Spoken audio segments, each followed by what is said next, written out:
Bonjour Nikos, bonjour à tous. Alors je suis ce matin en ce jour de fête de la musique dans l'atelier d'un luthier à Paris pour vous faire vivre un moment de grâce. L'artisan assure l'entretien d'un des plus rares et des plus beaux instruments au monde, un violon Garneri del Gesù de 1734. Et oui, il appartient à Renaud Capuçon, ce violon. Renaud Capuçon, le célèbre violoniste, il est certainement assuré.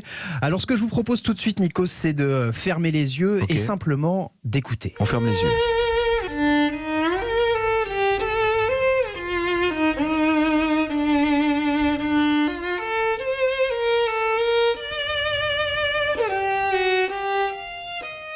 On a reconnu la bande originale de Cinéma Paradiso, magnifique, composée par Ennio, par Andrea Morricone. C'est une sonorité incroyable. Comment est-ce qu'on entretient un violon aussi cher, aussi précieux pour avoir ce son ?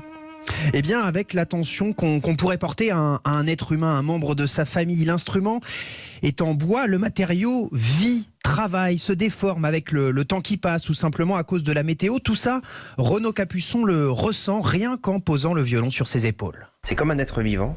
Quand je sors l'instrument et que je le mets sous mon menton et que je commence à jouer, je sais instantanément si le violon a besoin d'être un peu, pas de boire, mais s'il a besoin d'avoir un peu d'humidité autour de lui. Donc dans ce cas-là, je fais marcher un humidificateur. C'est comme un pur sang. Le cavalier monte sur le pur sang et le pur sang va sentir qu'est-ce qui se passe. Et c'est pareil pour nous. Donc c'est assez mystérieux. C'est mystérieux, un être inanimé qui résiste au temps bien plus que l'être humain. Et qu'est-ce qu'on fait justement pour que ces réparations importantes n'esquintent pas l'objet ? Eh bien, on fait des réglages, mais des réglages très très fins. Certaines pièces sont parfois changées, comme le chevalet, mais écoutez le luthier Pierre Bartel, il faut en faire le minimum. Il a vécu toute une vie depuis le 18e et il continuera après nous. Donc on ne fait que passer, on est juste un intervenant pour quelques années dans la vie de cet instrument-là. On essaie de changer le moins possible l'instrument. Super.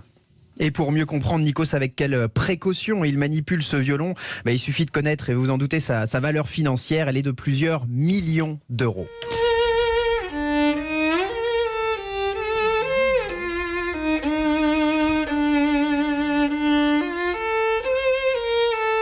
Le violoniste Renaud Capuçon qui nous offre quelques secondes de musique ce matin. C'est la fête de la musique. Mais quel génie! L'être humain arrive à créer un violon qui nous surpasse, qui nous transporte et qui est toujours là. Merci beaucoup Martha Fenot pour ce reportage.